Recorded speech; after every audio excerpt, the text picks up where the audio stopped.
everyone, and the Booktube-A-Thon is officially over. So if you didn't know, a readathon called the Booktube-A-Thon just ended a few days ago, and I participated in it, and I vlogged every single day. So in case you're wondering what I did each day during the Booktube-A-Thon, I have a whole playlist of my vlogs. They're not the best vlogs. I am not a great vlogger by any stretch of the imagination, but in case you want to see what I did each and every day during the Booktube-A-Thon, I will link them in a card right here as well as down below. So yeah, go watch my life if you want to. It's not that great, it's kind of boring, but either way, I wanted to do an official wrap up of all the books I read, so that is what we are doing today. So today I'm going to share with you all the challenges that the Booktube-A-Thon had, what books I read for those challenges, and if I succeeded in reading them, and how many pages I read. So without keeping this video super long, let's dive right on in. The first challenge of the Booktube-A-Thon was to pick a coin toss. Like, you had to pick two books and then toss a coin, and then the coin decides what your first read is. I had two novellas that I picked from, and the one that won is Every Morning and the Way Home Gets Longer and Longer by Frederick Bachman.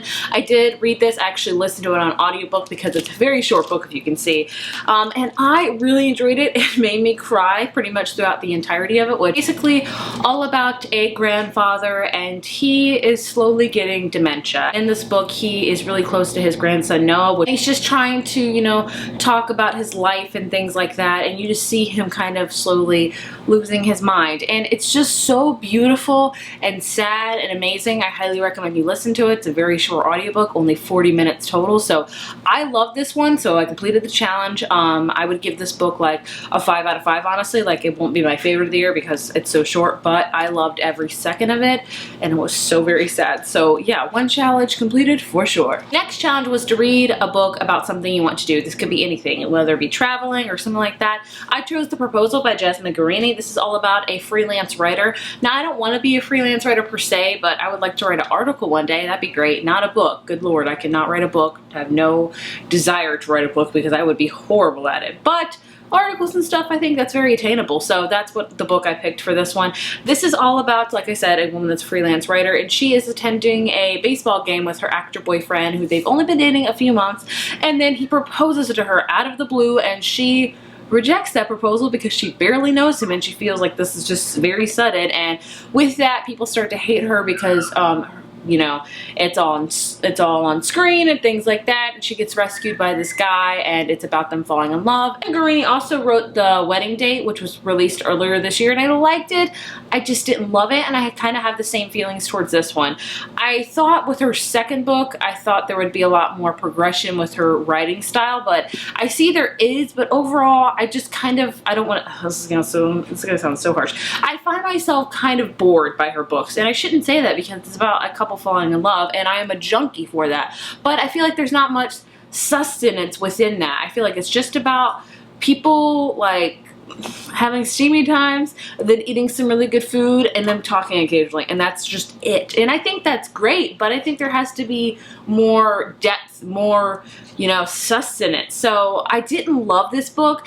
It's not one of my favorite chick lit books. I would give it a 3 out of 5. I think, you know, if you're just loving any chick lit or just want to read all of like the contemporary fiction, definitely read this. But I'm not trying to bash on this at all. I love the plot. Like, I love how it's about a proposal and then stuff like that, but I just wish it was a little bit more fleshed out. So I really am interested in further her books, and I will continue to read them because I do enjoy them. I just want kind of more from them. So I'm hoping with her next books we'll see continuance of growth within her writing. So good Lord, I do not like talking about books that I don't necessarily like. It's not like I didn't like this one, I just wanted to like it a lot more than I did. The next challenge was to read and watch a book to movie adaptation. For that book, I chose The Guernsey Literary and Potato Peel Society by Mary Ann Schaefer and Annie Barrows.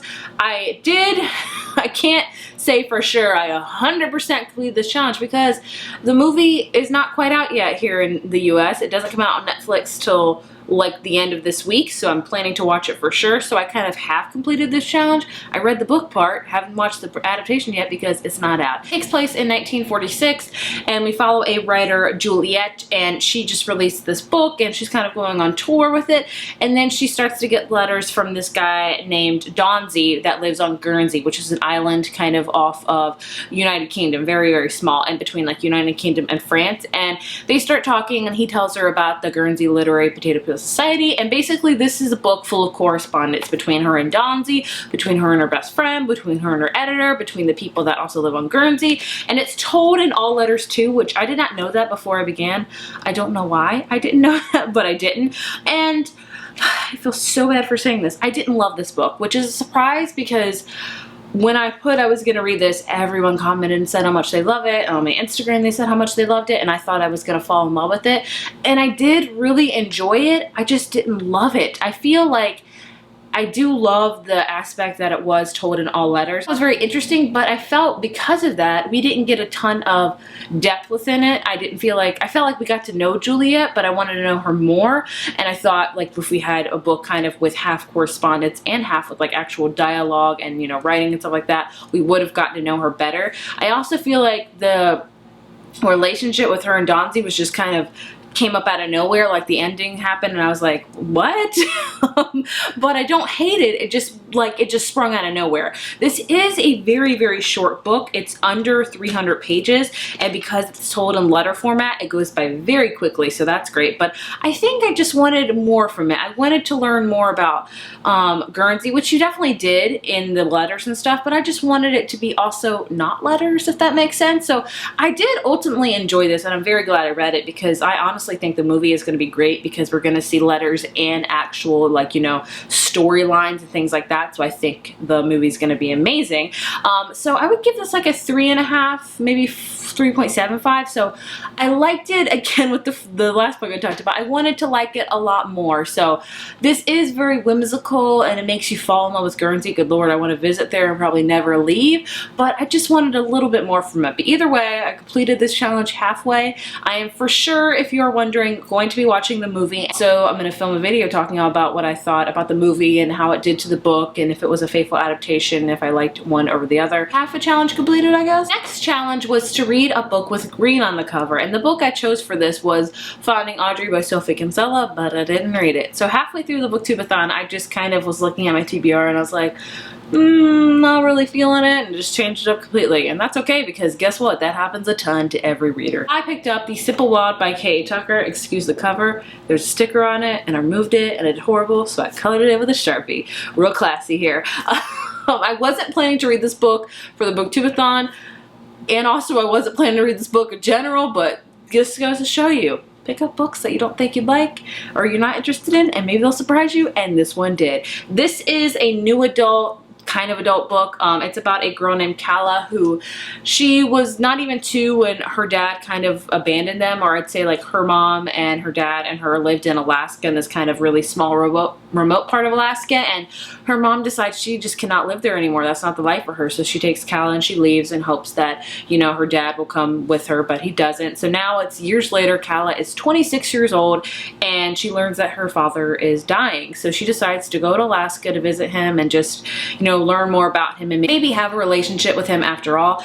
I really enjoyed it. I wasn't expecting to really enjoy it because I've read a few of K.A. Tucker's books before and I kind of have a love-hate relationship with them.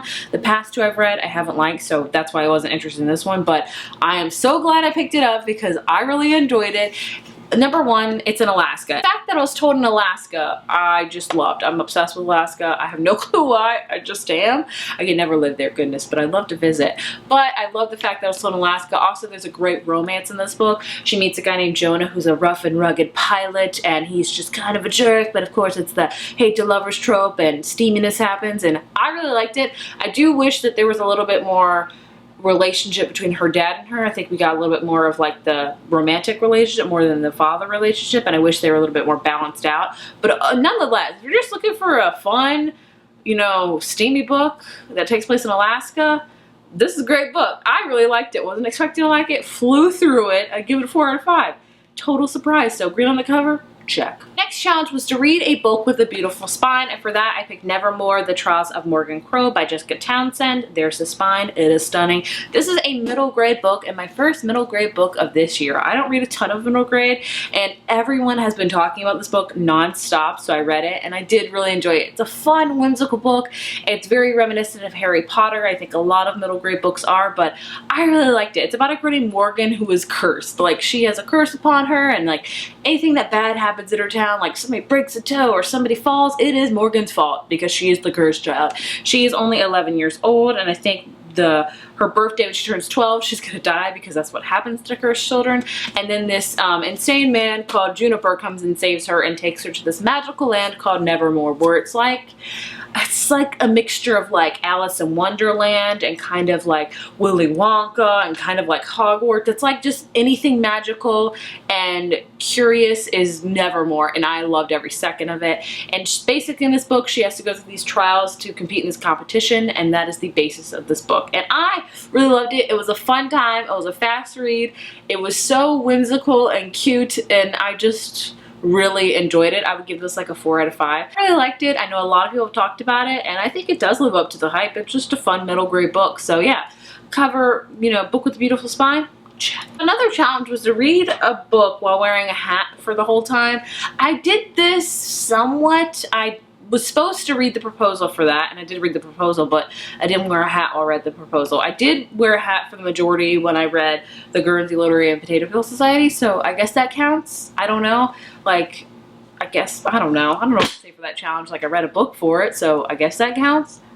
But I didn't wear a hat the whole time, so it's not like bad. I don't know. Last challenge, which is the same every single year, and that is to read 7 books because the readathon takes place during 7 days, so pretty much a book a day. As you can clearly see, I've already talked about 5 things that I've read, so I have read more than this, so I have like a couple things to show you guys that complete this, if that makes any sense at all. This was the week of novellas for me. They were, I know that's kind of like a cop-out. Some people think, you know, reading all novellas for a readathon, that's cheating. And I'm like, kind of, but does it count if I really was saving them up to read for like a while? The novella is called The Deal of a Lifetime, which again is very, very short. I listened to that as well.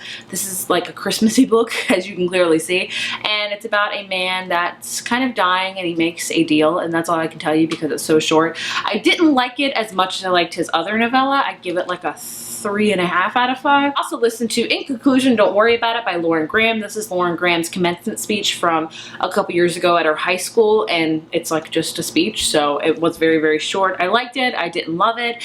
I mean, I haven't listened to a commencement speech in a while that I'm like, oh my gosh. So I had to read this obviously because Lauren Graham, you guys know, Gilmore Girls, Parenthood, Lauren Graham's my life. So I read it. I've been meaning to read it, so I just used the readathon to do that. I also listened to some of The 7 Husbands of Evelyn Hugo by Taylor Jenkins Reid.